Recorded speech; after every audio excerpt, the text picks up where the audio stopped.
Wilma Rudolph का जन्म tennis के एक गरीब परिवार में हुआ था।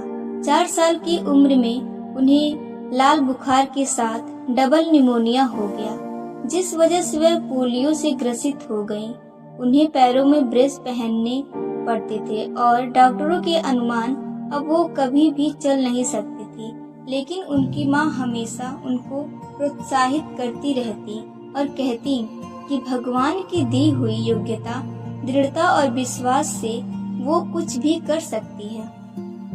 विल्मा बोली, मैं इस दुनिया की सबसे तेज दौड़ने वाली महिला बनना चाहती हूँ। डॉक्टरों की सलाह के विरुद्ध 9 साल की उम्र में उन्होंने अपने ब्रेस उतार फेंके और अपना पहला कदम आगे बढ़ाया, जिस डॉक्टरों ने ही नामुमकिन बताया था। 13 साल की उम्र में उन्होंने पहली बार रेस में हिस्सा लिया और बहुत बड़े अंतर से आखिरी स्थान पर आईं और उसके बाद वे अपनी दूसरी, तीसरी और चौथी रेस में दौड़ती और आखिरी आती रहीं।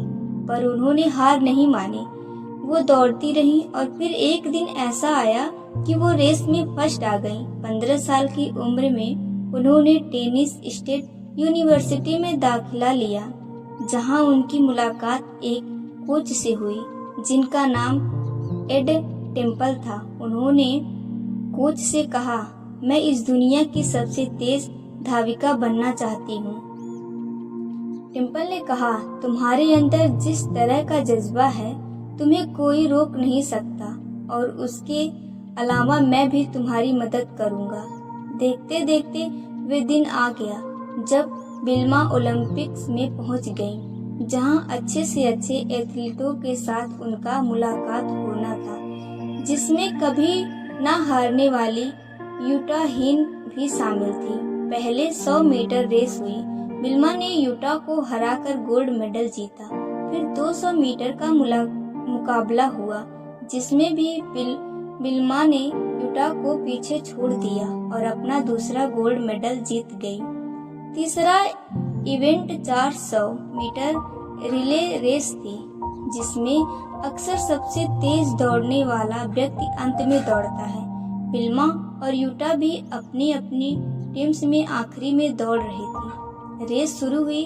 पहले 3 एथलीट्स ने आसानी से बैटन बदल दी, पर जब विल्मा की बारी आई तो थोड़ी गड़बड़ हो गई और बैटन गिरते गिरते बची। इस बीच यूटा आगे निकल गई। विल्मा ने बिना देरी किए अपनी स्पीड बढ़ाई और मशीन की तरह दौड़ती हुए आगे निकल गई और यूटा को हराते हुए अपना तीसरा गोल्ड मेडल जीत गई। यह इतिहास बन गया। कभी पोलियो से ग्रस्त रही महिला आज दुनिया की सबसे तेज धाविका बन चुकी थी।